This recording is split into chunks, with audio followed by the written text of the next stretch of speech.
House Bill 1392, a bill to amend and reenact several sections of the Code of Virginia relating to school security officers carrying a firearm and performance of duties. Report of the Committee on Education with an amendment. The gentleman from Prince William, Mr. Lingenfelter. Thank you, Mr. Speaker. Move the committee amendment. The question is on adoption of the committee amendment. As many as favor that motion will say aye. Aye. Those opposed, no. The amendment is agreed to. The gentleman from Prince William. Thank you, Mr. Speaker. Mr. Speaker, this bill is not new to us. You'll recall last year we brought this bill to you that basically permits localities to hire school security officers who are former retired police officers to be armed so that they can provide the same basic protection that a school resource officer provides. Now, let me just spend a little time talking about this. The school resource officer who is armed and currently in schools now are usually employees of the local police department or the local sheriff's department. There are just not enough of these folks to go around every school. That's what it comes down to. But currently there's another kind of security officer that is available to schools, and that's the school security officer, the SSO. These folks are currently not armed. Yet, if we were to find the right person with the right qualifications, we could arm them and further provide for protection in our schools. So essentially, last year, the governor elected to veto this bill. And in his veto message, as I recall, he was concerned about the vetting process. Are we going to be picking people who are well vetted to do this important work? And so, believe it or not, I listened. I listened to the governor's veto, and then I went back this summer and I spent time looking at the bill. And so essentially, let me just walk you through what this bill does this year. It essentially authorizes a school security officer to carry a firearm in the performance of his duties, one, if he is a retired law enforcement officer who retired or resigned in good standing. Two, he has met the additional training and certification requirements of the Department of Criminal Justice Services. Three, and an important piece here, the local school board solicits input from the chief law enforcement officer. What that means is, some communities have police, that's the chief law enforcement officer. Some communities have sheriffs who are the local chief law enforcement officer, so it could be either or in that case. But if they solicit input from the chief law enforcement officer of the locality regarding the qualifications of the officer, so there's a vetting piece in here that's very important. And four, that the local school board grants him or her authority to carry a firearm in the performance of his duties. The bill does require that DCJS establish additional firearms training and certification requirements for school security officers. That was also a concern expressed in the governor's veto statement last year, so I have made sure that that's clear, to carry a firearm in the performance of their duty. Now, existing law requires the DCJS to establish minimal training and certification requirements for school security officers. That's current law now.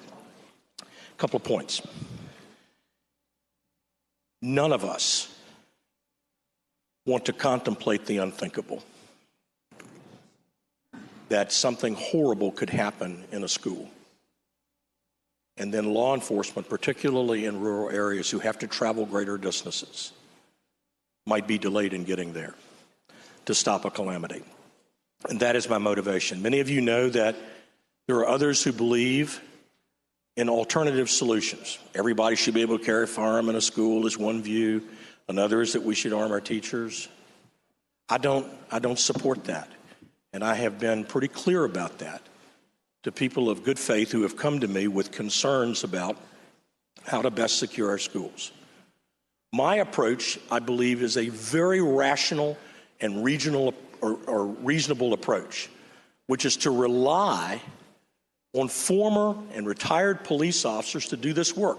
They're trained in active shooter, they understand how to do this, and who better to have in our schools as a role model than someone who has spent their lives being a police officer protecting this republic?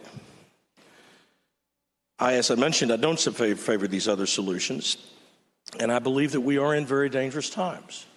And that's my sole motivation for doing this: the security of our teachers and our students. This is not some clandestine effort to lower the bar and sneak guns into schools. That's not what this is about. That is not what this is about.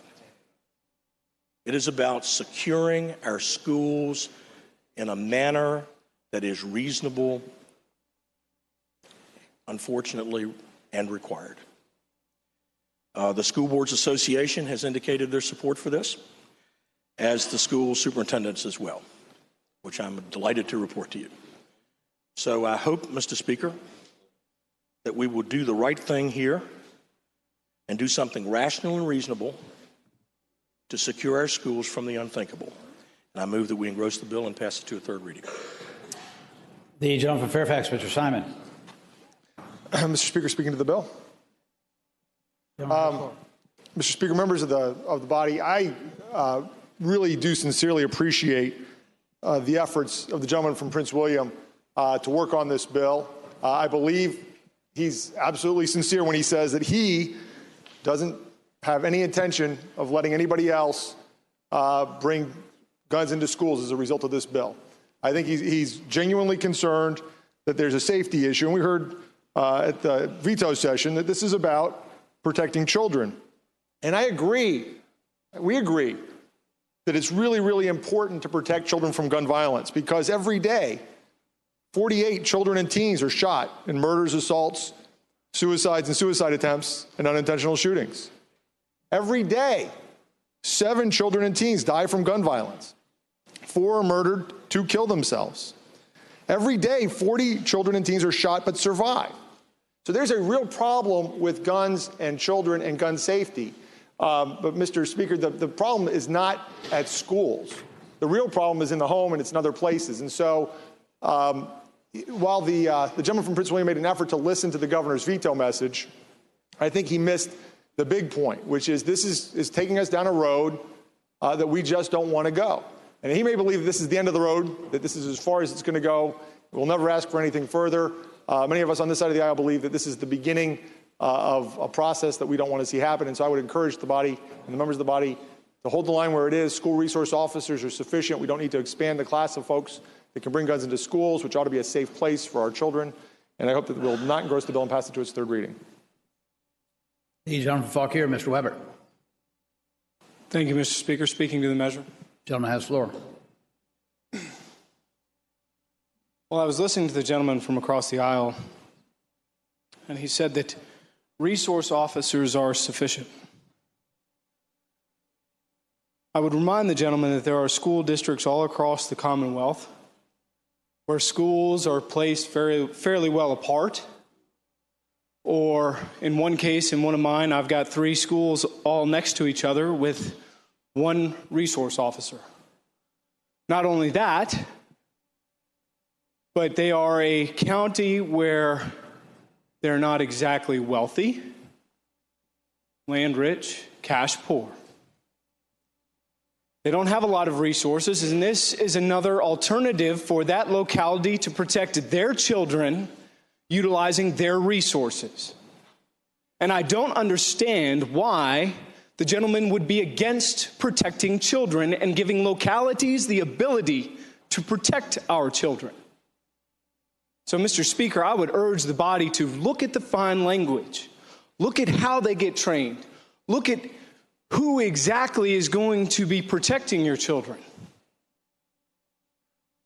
Because, Mr. Speaker, I have a 4-year-old about to turn 5, and he's going to be entering public school. I would like my locality to be able to add extra security to protect my children if they so choose. Thank you.